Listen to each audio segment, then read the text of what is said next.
Hello everyone, welcome to Balvinder live YouTube channel. आज हम discuss करेंगे CISF के बारे में लास्ट 13 इयर्स के प्रीवियस ईयर क्वेश्चंस। बट आज का जो पेपर हम डिस्कस करेंगे सबसे पहले 2022 का, फिर उसके बाद 2021 और ऐसे करते करते जितने भी मैथ के क्वेश्चन आए हुए हैं CISF के अंदर, हर एक पेपर के अंदर उनका हम करेक्ट आंसर की चेक करेंगे। और साथ के साथ करेक्ट करेक्ट आंसर की के साथ आपको ये भी बताया जाएगा कि कौन सा क्वेश्चन आप कहाँ से फ्री ऑफ कॉस्ट जो है उसके टॉपिक है स्टडी कर सकते हैं। क्लियर। इससे पहले हम आगे बढ़े तो CISF के लिए रीजनिंग के प्रीवियस ईयर क्वेश्चंस की क्लास मैंने अलग से रिकॉर्ड कर दिया है लास्ट 13 साल की। उसको भी जाके आप यूट्यूब पे सर्च कर सकते हैं CISF reasoning by Balvinder live, तो आपको उसकी वीडियो मिल जाएगी। अदरवाइज उस वीडियो का लिंक मैं इस वीडियो के डिस्क्रिप्शन बॉक्स में रख दूंगा। ठीक है। अब चलते हैं इसके नेक्स्ट पॉइंट के ऊपर। सबसे पहले आगे बढ़ने से पहले, हम शुरू करने से पहले क्लास को, आपको 2 से 3 मिनट की मैं इंट्रोडक्शन यहाँ पे प्रोवाइड करवाऊंगा how to study from this YouTube channel. सबसे पहले है फिरदौसी बैच। फिरदौसी बैच को आप यूट्यूब पे सर्च कर सकते हैं या फिर आप इसके वीडियो के डिस्क्रिप्शन बॉक्स में देख सकते हैं, जहां पर आप अगर किसी भी एग्जाम के लिए अगर आप पूरा का पूरा अर्थमेटिक सीखना चाह रहे हो विदाउट हायर मैथ, तो अर्थमेटिक आप यहाँ से सीख सकते हैं। मान लो जिसको परसेंटेज नहीं आता, परसेंटेज की क्लास लगाओ। सबसे पहले परसेंटेज का बेसिक बताया हुआ है, फिर उसके ऊपर कुछ शॉर्टकट है, फिर उसके ऊपर जो लॉन्ग क्वेश्चन है जिसको हाई लेवल बोला जाता है वो भी करवाए हुए हैं। ठीक है। इसके पीडीएफ के अंदर इस क्वेश्चंस की खास बात ये होगी, इस कोर्स की खास बात ये होगी कि आपको इसके अंदर प्रीवियस ईयर क्वेश्चंस आपको मिल जाएंगे फ्रॉम डिफरेंट डिफरेंट पेपर। मैंने उनके नाम नहीं रखे कि ये क्वेश्चन कहाँ से उठाया हुआ है, बट सारे के सारे प्रीवियस ईयर क्वेश्चंस होंगे, आप उनको फॉलो कर सकते हैं। जैसे 3 घंटे, 3-3 घंटे, 1 घंटे की ऐसे क्लासेस होंगी, तो सारा का सारा अर्थमेटिक इस यूट्यूब चैनल पे अवेलेबल है फ्री ऑफ कॉस्ट। ठीक है। इसके अलावा अगर आप में से कोई भी स्टूडेंट चाहता है नहीं सर हमने सिर्फ CISF का पेपर देना है, हमें और प्रैक्टिस कहाँ से करें, क्योंकि काफी बच्चे प्रैक्टिस में मार खा जाते हैं। कुछ बच्चे कोई ना कोई किताब बाय कर लेते हैं, उस किताब में बहुत ही बेसिक सा लेवल आपको प्रोवाइड होता है, और बाद में जब CISF का पेपर आता है तो पता चलता है कि यार इसका लेवल हाई था, लो था। बच्चे इसी में कंफ्यूज हैं काफी। तो आई प्रेफर कि अगर आप CISF का पेपर दोगे जो कि यूपीएससी के रिलेटेड है, तो यूपीएससी के प्रीवियस ईयर क्वेश्चंस को आप पहले टारगेट करो। पहले तो CISF के प्रीवियस ईयर कर लो, बट इसके अलावा जैसे सी सेट है, सी सेट के हाई लेवल क्वेश्चन मैं जरूर कह देता हूँ। बट जैसे 2022 का पेपर आया, तो 2022 में से अगर इसमें 30 क्वेश्चन है, तो 30 में से एक आधा क्वेश्चन आपके इस पेपर में रिपीट होगा। ये चीज होती है, वो same to same question repeat नहीं होगा, वैल्यू चेंज हो जाएगी। और मान लो अगर आप इन क्वेश्चंस को देख लेते हैं मैथ रीजनिंग के, तो मान लो आपके पेपर में कोई नया क्वेश्चन आया तो आप उसको भी कैपेबल होगे सॉल्व करने के लिए, तो इसका बेनिफिट आप वहां से ले सकते हैं। अब बात कर लेते हैं यहाँ पे और प्लेलिस्ट के बारे में। तो इस यूट्यूब चैनल के ऊपर और भी प्लेलिस्ट है, हायर मैथ के रिलेटेड भी है, प्रीवियस ईयर क्वेश्चंस के रिलेटेड भी है। जैसे कि CAPF का अगर पेपर देना है उसके प्लेलिस्ट मैथ रीजनिंग का कोर्स पूरा का पूरा अवेलेबल है। अगर आप में से कोई बच्चा मैथ रीजनिंग सीखना चाहता है तो CAPF का कोर्स है, FCAD का कोर्स है, CAPF FCAD के प्रीवियस ईयर क्वेश्चन, CDS के क्वेश्चन, ठीक है, data interpretation, height and distance, ये सारी चीजें इस यूट्यूब चैनल पे अवेलेबल है। तो आपको क्या करना है, 3-4 मिनट लेकर आप जो भी प्लेलिस्ट को फॉलो करना चाहते हैं वो कर सकते हैं। और ये टेलीग्राम चैनल है, जो भी मैं लाइव क्लासेस लेता हूँ फ्री ऑफ कॉस्ट होती है क्लासेस, तो इस यूट्यूब चैनल के अलावा आप इस टेलीग्राम को ज्वाइन कर लेना। वहां पे आपको लिंक मिलते रहेंगे कहाँ कहाँ से आप फ्री ऑफ कॉस्ट जो है मैथ और रीजनिंग पढ़ सकते हैं, और इसके अंदर आपको PDF भी मिल जाएंगे फ्री ऑफ कॉस्ट। ठीक है। तो स्टार्ट करते हैं आज के सेशन का पहला question. A train of 150-meter length crosses a milestone in 10 seconds. Another train with the same speed crosses a milestone in 12 seconds. What is the length of the second train? अगर आप मान लो आप में से किसी बच्चे को ट्रेन का कुछ भी नहीं आता, तो फिरदौसी बैच या फिर CAPF का मैथ का कोर्स, FCAD का मैथ का कोर्स और भी मैथ के कोर्स इस यूट्यूब चैनल पे अवेलेबल है। कहीं से भी जाके आप इसको ट्रेस को पढ़ सकते हैं। बट अगर मैं बात करूँ फिरदौसी बैच, तो उसमें आपको बेसिक हाई लेवल सब कुछ अवेलेबल है। ठीक है। अब मैं बात कर लेता हूँ इस क्वेश्चन के बेसिक पॉइंट के ऊपर। जब भी ट्रेस का क्वेश्चन आएगा तो हमें पता है कि डिस्टेंस को स्पीड से डिवाइड करेंगे तो टाइम आएगा। ठीक है। डिस्टेंस हमारे पास यहाँ पे एक ट्रेन का दे रखा है, और ये माइलस्टोन, माइलस्टोन की जगह के अंदर अगर सिर्फ एक सिंगल स्टोन लिखा होता, या फिर कोई पर्सन लिखा हुआ मिले, या फिर कोई फ्लैग लिखा हुआ मिले, तो ऐसा कोई भी पॉइंट जो ट्रेन के मुकाबले में छोटा है, तो उस डिस्टेंस को हम जीरो लिखते हैं। ठीक है। तो डिस्टेंस डिवाइड बाय स्पीड, अब स्पीड किसकी आएगी यहाँ पे, ट्रेन की। ट्रेन की स्पीड हमें पता नहीं, तो इज इक्वल टू क्या हो जाएगा मेरे पास, टाइम। तो टाइम कितना आएगा यहाँ पे, 10 सेकंड आएगा। तो आप सारे बच्चे इसको सिंप्लीफाई करेंगे तो स्पीड ऑफ द ट्रेन आ जाएगा 15 मीटर पर सेकंड आएगा। अब उसने लिखा है से अनदर ट्रेन है जिसकी स्पीड सेम है, मतलब दूसरी ट्रेन है उसकी स्पीड हमारे पास सेम होगी, और उसने माइलस्टोन जो है 12 सेकंड में क्रॉस किया, तो फिर से जो ट्रेन हमारे पास दूसरी है उसका डिस्टेंस पता नहीं, माइलस्टोन के लिए 0 और स्पीड क्या आएगी ट्रेन की हमारे पास इसकी बार 15 इज इक्वल टू हमने यहाँ पे डिस्टेंस बाय स्पीड किया तो टाइम कितना आएगा 12 सेकंड ये लिखा हुआ है। तो क्रॉस मल्टीप्लाई करेंगे तो x की वैल्यू 180 मीटर होगी। ये इस क्वेश्चन का सही उत्तर है ऑप्शन नंबर ए। क्लियर, पहला क्वेश्चन काफी आसान। अभी मैं बात कर लेता हूँ इसके शॉर्टकट के ऊपर। अगर हमें यहाँ पर ये पता है कि कोई ट्रेन है 10 सेकंड के अंदर अंदर 10 सेकंड के अंदर अंदर यहाँ पे 150 मीटर कवर कर रही है, तो बताओ 12 सेकंड में कितना कवर करेगी। तो हम सीधा भी तो लिख सकते थे ना 150 बटा 10 मल्टीप्लाई बाय 12, तो ये आपका आंसर आएगा 180 मीटर। बट ये कब आएगा, पहली बात इसमें तब आएगा जब आपके पास इसका और इसका स्पीड सेम हो। वो तो इन्होंने दे दिया कि अनदर ट्रेन है बट स्पीड सेम है, तो आपके पास ये कंसेप्ट लगेगा। और दूसरी बात यह है कि यहाँ पे माइलस्टोन है तो यहाँ पे माइलस्टोन होना जरूरी है, क्योंकि यहाँ पे 0 है तो यहाँ पे 0 है ना, कल को अगर प्लेटफॉर्म आएगा तो यहाँ पे डिस्टेंस चेंज हो जाएगा। So you have to understand both of the concept. इससे भी कर सकते हो, इससे भी कर सकते हो। क्वेश्चन नंबर सेकंड के ऊपर चलते हैं। A mother give a pocket money to three children A, B, C, 3, 4, 5, and then the father give 40 rupees to each child. As a result, the pocket money of A, B, C now has to be 5, 6, 7 respectively. How much does C get from the mother? काफी easy question है और ये question आपको ratio proportion में करवाए हुए हैं मैंने ऐसे वाले। सबसे पहले जो मदर है उसने यहाँ पर ए और बी और सी को कौन सी रेशियो में पैसा दिया है, यहाँ पे 3, 4 और 5। तो इनके लिए टोटल जो भी होगा उसके अलावा हर एक पर्सन को 40 रुपए ज्यादा मिले, तो इसको भी यहाँ पे 40 रुपए का इंक्रीमेंट मिला है, इसको भी यहाँ पे और इसको भी यहाँ पर। और ऐसे करते हुए इनके पास रेशो बन गया हमारे पास यहाँ पे 5:6:7। अगर आपने मेरे फिरदौसी बैच में रेशो प्रोपोर्शन सीखा होगा, वहां पे बताया गया था कि अगर हमें यहाँ पे टोटल इंक्रीमेंट के अलावा इंडिविजुअली इंक्रीमेंट 40-40 रुपए का हर एक को मिल रहा है, तो इंडिविजुअली इंक्रीमेंट ऑफ रेशो कितना है। यहाँ पे 3 से 5 चला गया तो 2 नंबर इंक्रीमेंट, यहाँ से भी 2 नंबर आप चेक कर लो।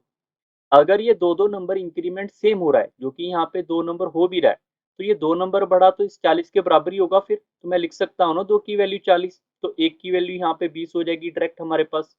उन्होंने सी की वैल्यू पूछी है मदर से, तो मदर ने पहले वाली रेशो थी, मदर की रेशो पहले वाली थी, तो सी के पास कितना पैसा था यहाँ पे 5।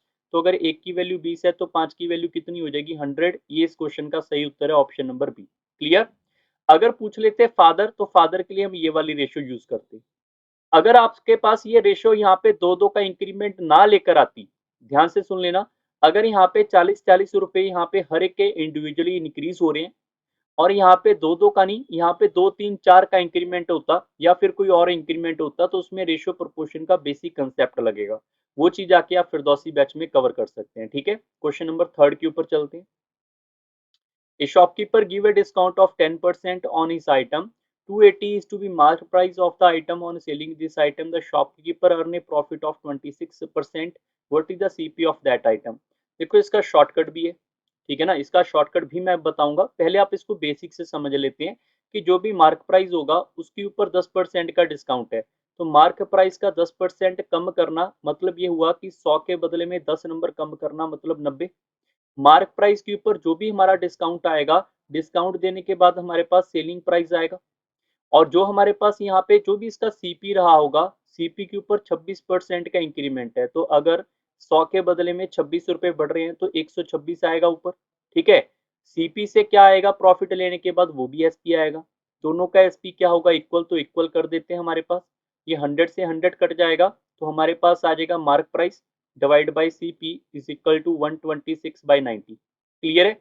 अब इसका यही शॉर्टकट है, आगे मैं बाद में सॉल्व कर रहा हूँ, यही इसका शॉर्टकट है सीपी और एसपी का, सॉरी सीपी और एमपी का। वैसे सीपी टू एसपी जाते हैं but CP to MP direct कैसे जाते हैं वो बात आप सीख सकते हैं डायरेक्ट यहाँ पे, कि जो भी यहाँ पे प्रॉफिट होता है, प्रॉफिट कहाँ पे होता है, सीपी पे होता है ना। 100 के बदले में 26 बढ़ाएंगे तो 126, बट हमें एमपी के नीचे लिखना है, ये इसका शॉर्टकट है। और एमपी के ऊपर 10% का डिस्काउंट आता है, वो हमें यहाँ पे सीपी के नीचे लिखना है। क्लियर। और ये बात ध्यान रखना, एमपी हमेशा सीपी से ग्रेटर होगा, इसकी वजह से आप इसको ऐसे याद भी कर सकते हैं कि एमपी बड़ा होगा तो सीपी के नीचे वैल्यू जो भी आएगी वो छोटी आएगी, तो आप इससे भी याद कर सकते हैं। अगर आपको ध्यान में आए तो यही चीज मैंने यहाँ पे लिखी हुई है, क्योंकि इनको रेशो बनाओगे तो ये भी रेशो बन जाएगा। ठीक है, ये है ही रेशो।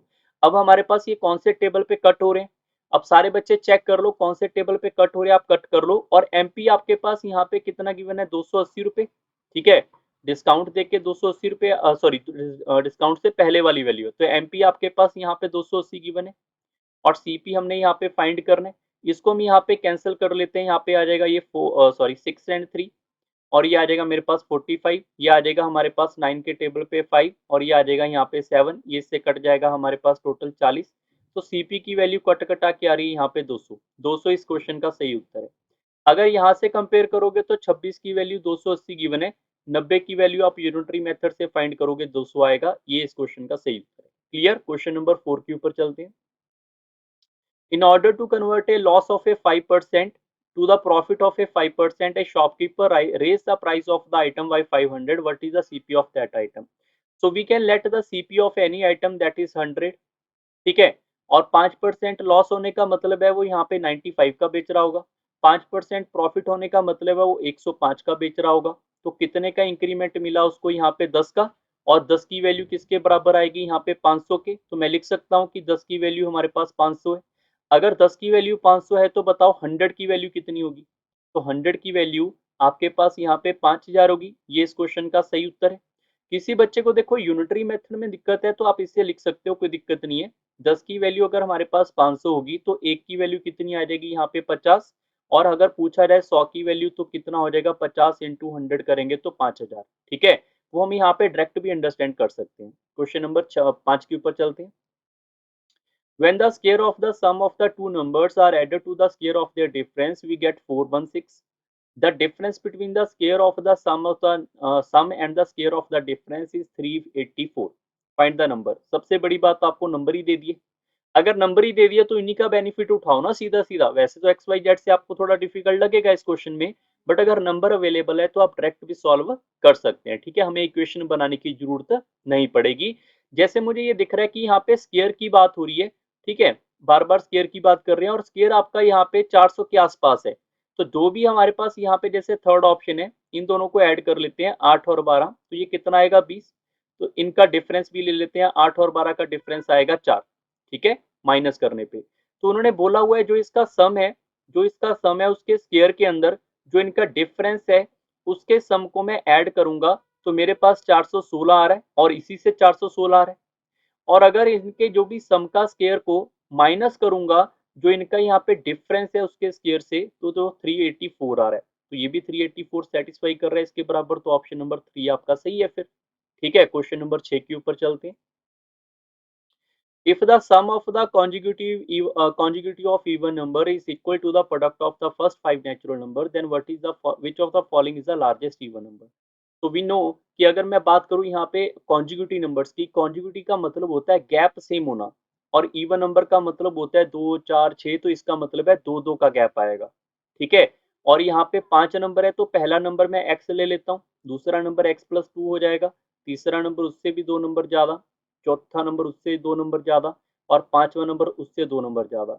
और इन सब का जो सम है, इन सब का जो हमारे पास यहाँ पे सम है वो प्रोडक्ट है फर्स्ट 5 नेचुरल नंबर। तो नेचुरल नंबर कौन से होते हैं 1 2 3, तो इनका जो भी सम है इसके प्रोडक्ट के बराबर है, हम 5 का फैक्टोरियल भी बोल सकते हैं। ठीक है, इसको सिंप्लीफाई करेंगे तो 120, और इसको सिंप्लीफाई कर लेंगे तो ये हो जाएगा मेरे पास 5x, और 6 12 और 20, तो ये हमारे पास 20 आएगा। तो हमारे पास x की वैल्यू यहाँ से सीधा 20 आ रही है। ठीक है, अगर x की वैल्यू 20 आ रही है, उन्होंने पूछा है यहाँ पे लार्जेस्ट नंबर, तो लार्जेस्ट नंबर ये रहा, तो मतलब x के अंदर हमने 8 नंबर ऐड करने हैं, तो ये नंबर आपका लार्जेस्ट 28 होगा, ये इस क्वेश्चन का सही उत्तर है। अब जिन बच्चों को फिरदौसी बैच याद है, जिन्होंने पढ़ाई की हुई है फिरदौसी बैच में, उनको पता है यहाँ पे इस यूट्यूब चैनल पे कि हम इसका डायरेक्ट शॉर्टकट भी कर सकते हैं। जैसे कि हमारे पास जो भी यहाँ पे 1 2 3 4 5 नंबर लिखे कॉन्जिक्यूटिव, इनकी जो एवरेज होती है मिडल नंबर होती है, किसकी, कॉन्जिक्यूटिव नंबर की। ये चीज आप याद भी कर सकते हैं, कॉन्जिक्यूटिव नंबर की एवरेज क्या होती है, मिडल नंबर। ठीक है, तो अगर आपको मैं बोल दूं कि हमारे पास सम 120 आएगा, आपको ये पता है कि सम 120 है, नंबर कितने हैं 5, तो मेरे पास एवरेज भी तो निकाला जा सकता है ना डायरेक्ट यहाँ पे। तो यहाँ पर अगर इनकी एवरेज की बात करेंगे सॉल्व करने के बाद वो 24 आ रही है, तो इसका मतलब ये मिडल नंबर इसका 24 होगा, तो आगे वाला 26 और लास्ट वाला 28 होगा, तो लार्जेस्ट नंबर 28 है, ये आपका सही उत्तर है। क्वेश्चन नंबर 7 के ऊपर चलते हैं। In a group of a 30 student, each student has optional for at least one of the two subject Hindi English. 12 of them have option for the Hindi and 22 have opted for the English. The number of the student opted only English. Only English पूछा गया है, तो हम इसको Venn diagram के through समझ लेते हैं। पहले पहले मैं आपको थोड़ा बेसिक बता देता हूँ ताकि आपको ये फ्यूचर में कभी भी प्रॉब्लम ना आए। ठीक है, अगर मैं पूछूं यहाँ पे इंग्लिश तो उन्होंने लिखा है यहाँ पे 22, और अगर मैं पूछूं आपके पास हिंदी तो उसमें लिखा हुआ है यहाँ पे 12, यही लिखा हुआ है। अब ध्यान रखना मैं एक्स वाई जेड लिख रहा हूँ, ये सिर्फ समझाने के लिए लिख रहा हूँ, हम बिना एक्स वाई जेड के सॉल्व करेंगे। ठीक है, इसके अंदर जो एक्स लिखा हुआ मिलेगा जो आपके पास यहाँ पे, उसको आप चेक कर लो, वो हमारे पास होगा सिर्फ एंड सिर्फ हिंदी ओनली। ठीक है, और जो हमारे पास जेड है वो होगा इंग्लिश ओनली, और जो हमारे पास यहाँ पे वाई है वो वो होगा बोथ, दोनों का कॉम्बिनेशन। बट अगर मैं लिखूं यहाँ पे x प्लस वाई तो इस बात को समझ ले कि ये हिंदी ओनली नहीं है, ये हिंदी है। इसमें हिंदी के साथ इंग्लिश भी मैच है, बट हिंदी लिखेंगे क्योंकि मेजॉरिटी किसकी है, हिंदी की। जैसे कि मैं लिखूं आपके पास y एंड z तो ये मेरे पास क्या होगा, इंग्लिश। तो ये 5 चीजें आपने सब बच्चों ने ध्यान में रखनी है, कभी गलती नहीं होगी इस क्वेश्चन में, यह बात ध्यान रखें। अब बढ़ते हैं क्वेश्चन की ओर। उसने लिखा है यहाँ पे the number of the student who have opted English only, मतलब जेड की बात उन्होंने यहाँ पे पूछ रखी है, यही पूछा हुआ है। अब इसके लिए एक फॉर्मूला होता है, सारे बच्चे याद कर सकते हैं। देखो टोटल नंबर जो है उसको लिखें यहाँ पे 30, that is equal to Hindi plus English minus, sorry यहाँ पे इंग्लिश वाले कितने, 22। ठीक है, मैं इसको कर दूंगा प्रॉपर्ली, फॉर्मूला लिखूंगा तो माइनस बोथ। ठीक है, इसका मतलब क्या है, ये फॉर्मूला आप याद कर सकते हैं। टोटल वैसे इंटरसेक्शन यूनियन के फॉर्मूले हैं, बट हम सीधा याद कर लेंगे total English plus Hindi minus both. मैंने ओनली कहीं पे नहीं लिखा, तो ये बात ध्यान रखें। ठीक है, अब अगर मैं बोथ की बात निकालूंगा तो ये देखो आप कितना आ रहा है 12, और ये कितना आ जाएगा 22। 12 और 22 कितना हो जाएगा मेरे पास सॉल्व करने के बाद यहाँ पे 34। 34 को आप उधर सॉल्व करोगे तो बोथ की वैल्यू कितनी आएगी मेरे पास 4। अगर बोथ की वैल्यू यहाँ पे 4 है तो वाई 4 है। वाई अगर 4 है तो इंग्लिश वाले कितने 22, तो बाकी 18 इसमें कौन से होंगे, इंग्लिश ओनली वाले होंगे या नहीं होंगे। अगर टोटल इंग्लिश 22 है जिसमें 4 हमारे पास कॉम्बिनेशन है, तो 18 ओनली वाले कौन से होंगे, इंग्लिश ओनली। तो ये इस क्वेश्चन का सही उत्तर है। जैसे हिंदी वाले कितने यहाँ पे 12, 4 तो यहाँ पे फिक्स हो गए, तो 8 हमारे पास हिंदी ओनली होंगे। क्लियर, बस ये फॉर्मूला आप याद कर सकते हैं या फिर बाय ऑप्शन भी हिट एंड ट्रायल कर सकते थे। ठीक है, जैसे मान लो किसी बच्चे को ये फॉर्मूला याद नहीं रहता तो बाय ऑप्शन से कैसे करेंगे वो भी देख लो। ठीक है, यहाँ पे इंग्लिश वाले कितने 22 और हिंदी वाले कितने 12 और टोटल कितने 30, ये तो गिवन है डाटा। मान लो मैंने बी ऑप्शन उठाया जो हमें अभी सॉल्व भी किया, बाकी आप कोई भी ऑप्शन उठा सकते हैं। तो मैंने बोला ये इंग्लिश ओनली है, तो इंग्लिश ओनली 18 है, तो टोटल कितने इंग्लिश में 22, तो 4 ऑप्शनल होंगे हिंदी या इंग्लिश दोनों के। और हिंदी के अंदर कितने यहाँ पे 12, तो 4 यहाँ पे हो गए, तो 8 यहाँ पे होंगे। तो इनको ऐड भी कर लो, 8 और 4 12 प्लस 18, क्या ये 30 हो भी रहा है। अगर 30 हो रहा है तो आपने सही ऑप्शन पिक किया, अगर 30 नहीं हुआ तो गलत ऑप्शन है, फिर दूसरा ऑप्शन पिक करो। क्वेश्चन नंबर 8 के ऊपर चलते हैं। The sum of the number 3 6 9 12 up to 20th number, तो इनका सबका हमें सम बताना है। तो सम आप इसको सिंपलीफाई कर सकते हैं। देखो 3 कॉमन निकाल लेंगे तो अंदर बच जाएगा 1 प्लस 2 प्लस 3 अप टू 100, यहाँ पे 20 लिख सकते हैं। अब ये हमारे पास नेचुरल नंबर है, तो नेचुरल नंबर का फॉर्मूला क्या होता है, सम का मान लो 1 प्लस 2 प्लस 3 अप टू 100, अगर n है तो इसका फॉर्मूला क्या होता है, n plus n into n plus 1/2। ये फॉर्मूला आप याद कर सकते हैं। ठीक है, सो अगर यहाँ पे 3 तो बाहर आएगा, तो यहाँ पे 20 नंबर है, तो हमारे पास क्या आएगा n प्लस 1 करेंगे 21 डिवाइड बाई 2, तो सिंप्लीफाई करेंगे 630 आ रहा है। तो ये इस क्वेश्चन का सही उत्तर है, ऑप्शन नंबर 3। अंडरस्टैंड। अब इसका एक शॉर्टकट भी है। शॉर्टकट देखो मैं आपको जो भी है बताता जाऊंगा बीच बीच में, जो आपके लिए काम आने वाले हैं। ठीक है, जैसे कि हमें पता है यहाँ पे 3 3 का गैप आ रहा है, आप सब बच्चों को पता चल गया कि यहाँ पे 3 3 का गैप आ रहा है। तो 3 3 का गैप आएगा तो ये कौन से नंबर हुए, फिर कॉन्जिक्यूटिव नंबर्स। तो कॉन्जिक्यूटिव नंबर की जो एवरेज का फॉर्मूला होता है वो 2 अलग होते हैं। एवरेज का फॉर्मूला तो यही होगा ना, सम डिवाइड बाय नंबर, तो एवरेज यही फॉर्मूला रहेगा। बट अगर मैं बात करूं यहाँ पे एवरेज, हमें यहाँ पे कॉन्जिक्यूटिव नंबर के लिए एक और फॉर्मूला देके जाती है जो कि है मिडल नंबर, या फिर first number plus last number 20 into 3 divide by 2। ये भी एक हमारे पास एवरेज का शॉर्टकट है फॉर द कॉन्जिक्यूटिव नंबर। कौन सा, मैं लिख देता हूं, first plus last divide by 2, that is also the average for the consecutive number. Consecutive number means gap same. Understand. So now we are going to say कि हमें find करना है सम। तो सम क्या होगा, आप इधर क्रॉस मल्टीप्लाई करेंगे तो सम हो जाएगा एवरेज मल्टीप्लाई बाय नंबर। तो एवरेज तो मैंने ये निकाल रखी है यहाँ पे। तो फर्स्ट नंबर हमारा यहाँ पे 3 होगा, लास्ट नंबर होगा 20 इंटू 3, 60 होगा, divide by 2। Clear? First and last divide by 2, multiply by the numbers. How many numbers are there? There are 20th number. So we are going to solve, that is 10। And solve करेंगे इसको, हमारे पास यहाँ पे 60 और 3, ये भी हमारा 630 ही आ रहा है, चेक कर लो, आंसर सेम है। Clear? Question number 50, sorry question number 9 के ऊपर चलते हैं। A solid metallic sphere of 2 centimeter radius is melted and converted into the cube. The side of the cube is approximately equal. तो we know कि यहाँ पे melt करने की बात हो रही है। जब भी मेल्ट करने की बात होगी तो हमेशा याद रखें वॉल्यूम बराबर करते हैं। किसका वॉल्यूम बराबर करेंगे यहाँ पे? सॉलिड स्फीयर का। तो सॉलिड स्फीयर का वॉल्यूम क्या होता है? 4/3 इंटू पाई इंटू आर का क्यूब। तो आर इसका यहाँ पे 2 है तो हम 2 का क्यूब लिखेंगे। So 2 into 2 into 2, that must be is equal to the cube. Cube का वो वॉल्यूम क्या होता है? क्यूब का वॉल्यूम होता है साइड का क्यूब, यही होता है। बस इसको बराबर करना होता है और कुछ नहीं। बस इसके लिए यह बात याद रख लो सारे बच्चे, जो 3D है इसके फॉर्मूले रट लो, क्योंकि बहुत क्वेश्चन इसके सिर्फ यही आते हैं मेल्ट करने वाले। ठीक है? अब जो पाई है, पाई की वैल्यू को मैं इधर लिख लेता हूँ। क्या होती है वैल्यू? 22/7 होती है। ठीक है? और ये 7 और 3 21 है। 21 मान लो ये अप्रोक्सीमेट में कट गया तो ये कितना हो जाएगा? 4 और 8 32। तो 32 इज इक्वल टू क्या हो जाएगा? ए का क्यूब, क्योंकि अप्रोक्सीमेट में पूछा है ना उन्होंने। सो वी नो कि हमारे पास जो ए है वो हमारे पास किसकी वैल्यू लेकर आएगा? वो लेकर आएगा 32 का क्यूब रूट। अगर रखेंगे तो वो ए की वैल्यू लेकर आएगा। बट हमें इतना पता है कि अगर यहाँ पे क्यूब रूट होगा 27 का, वो हमें याद है कि 3 होता है। बट ये उससे क्या है? थोड़ा सा ज्यादा नंबर है।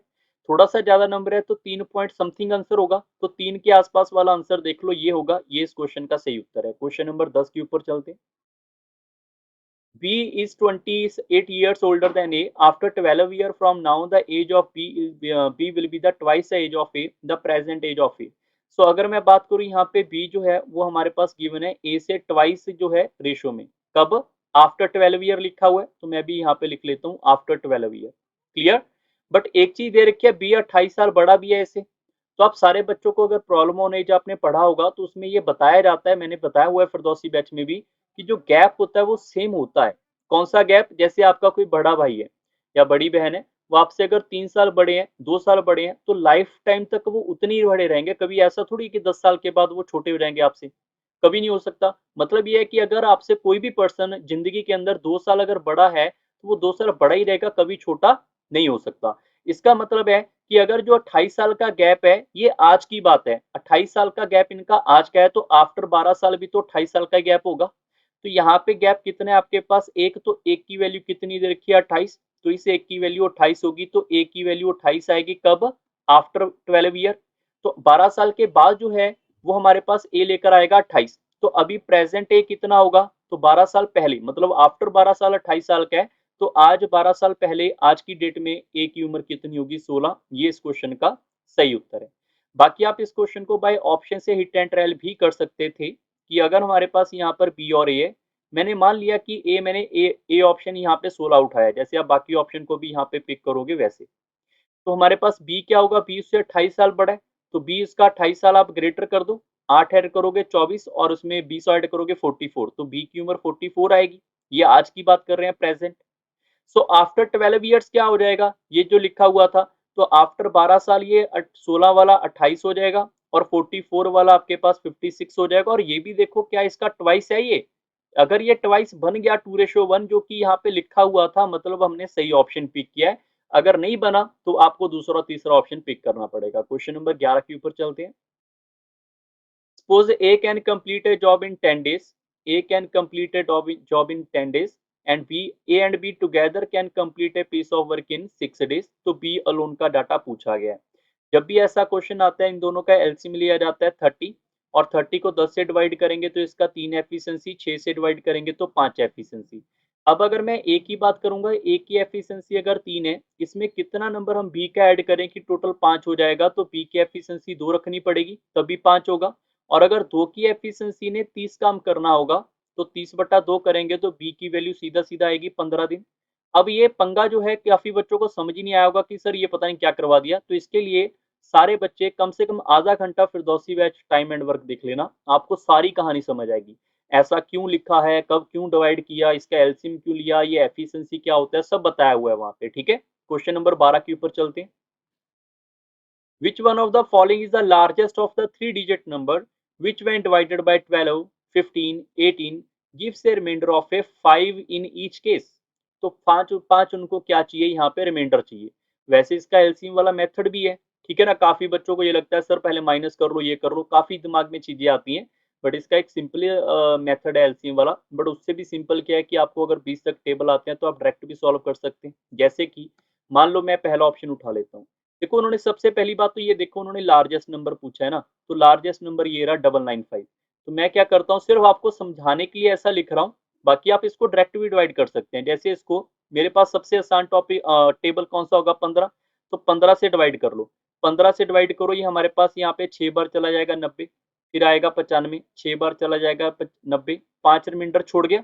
बट 5 के साथ साथ आपको यहाँ पे फिर ये 12 से भी चेक कर लेना है। ये आपको लिखकर बता रहा हूँ तो थोड़ा टाइम लगेगा, बट अगर आप सॉल्व करने चाहो ना, अभी वीडियो पॉज करके देख लो, 12 को अगर आप 995 से डिवाइड करके देखो जरा, यहाँ पे आएगा 96, फिर आएगा 35, तो इसका रिमाइंडर 5 नहीं आ रहा, तो मतलब अगर 12 से 5 नहीं आ रहा रिमाइंडर तो ऑप्शन एलिमिनेटेड। फिर आपके पास बड़ा नंबर कौन सा बच गया, 955, 955 बच गया। तो आप सारे बच्चे इसको जरा 18 से डिवाइड करके देख लो।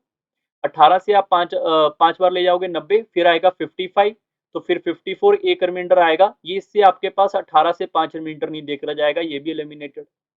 तो बच गया सेकंड ऑप्शन, ये आपका सही उत्तर लग रहा है, देखते ही पता चल रहा है आप सब। पर मैं चाहता हूँ सारे बच्चे इसको सॉल्व कर लो, ठीक है। 12 से तो रिमाइंडर आ ही जाएगा, क्योंकि ऑप्शन ऐसे सेट किए जाते हैं जिसका टेबल आपको आता है उससे इजीली हो जाए, सिवाय आपके बाकी ये वाले ऑप्शन से, ठीक है।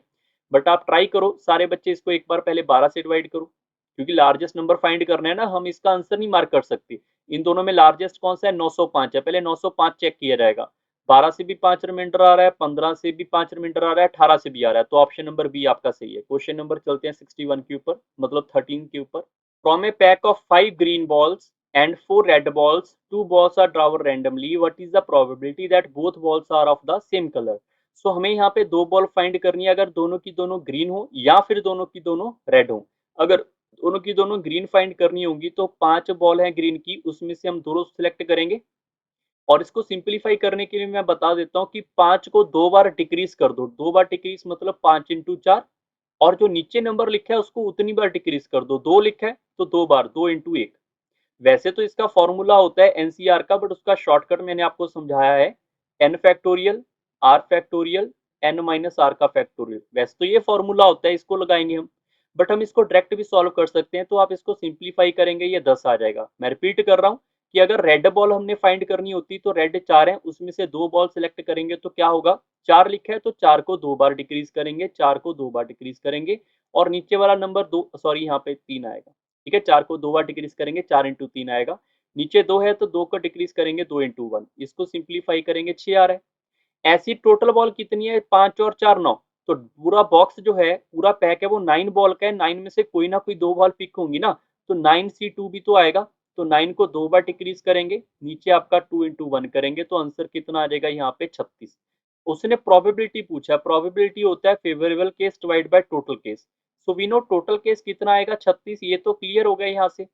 फेवरेबल केस क्या हो सकते हैं, या तो 10 आएगा या फिर 6 आएगा, क्योंकि या तो सारी की सारी ग्रीन बॉल उठाएंगे या फिर रेड बॉल उठाएंगे, क्वेश्चन दे रखा है। और जब भी आपके पास लिखा आएगा और, या तो हमारे पास ये चीज होगी या फिर ये चीज होगी, तो हमेशा प्रोबेबिलिटी में प्लस का सिंबल आता है, मल्टीप्लाई का नहीं आता है, ठीक है। और को आप इसमें लिख सकते हो और, ठीक है।